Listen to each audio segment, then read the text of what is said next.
baby fiancé. Hanggang pangarap na lang. Pangarap na lang kami kalinga sa Pilipino. Wala nang pangarap pa. Parang nasasaktan ng aming damdamin. Meron pa. So, manalabagan tayo.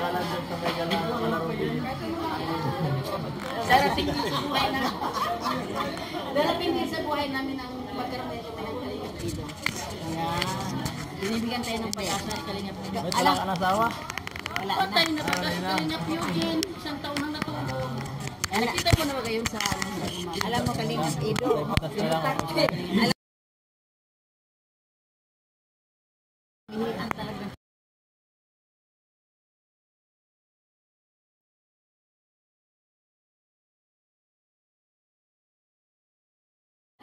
Kamukha talaga ng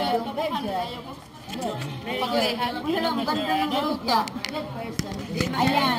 Nangangarap siya ba bang makapagsawa uli na katulad sa mukha ni Kalinga Ido? Abay, tinatawanan kami na bahakak eh. Ayaw na ayaw. Kawawa ng mga matanda. Yeah. Ask a question. Speak English. I have a question. Kalinga Ido as pag-asa. Like Kalinga Ido. Hindi, ngayon na lang natin na talaga na matagal si Ido.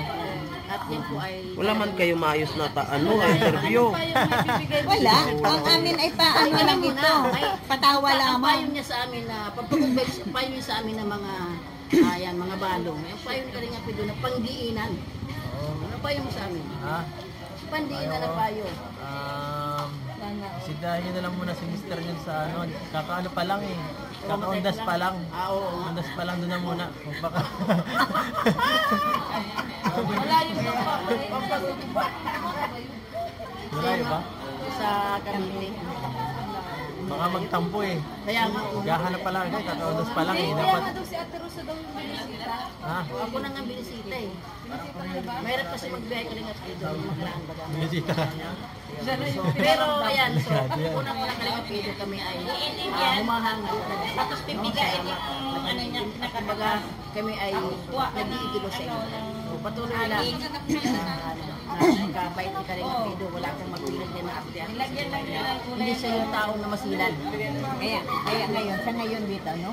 I-pray lang natin si Kalinga Ido at si Yancy na hoping po natin na magkatuluyan. Pero sa edad kasi nila, hindi pa nila alam kung talagang sila na. May dadating talaga sa ating buhay ng mga sagabal sa buhay na pwedeng mag-alayo, pwedeng makapaghiwalay. Dahil kahit sabihin niya mag-antay siya, hindi mo malaman, kahit antay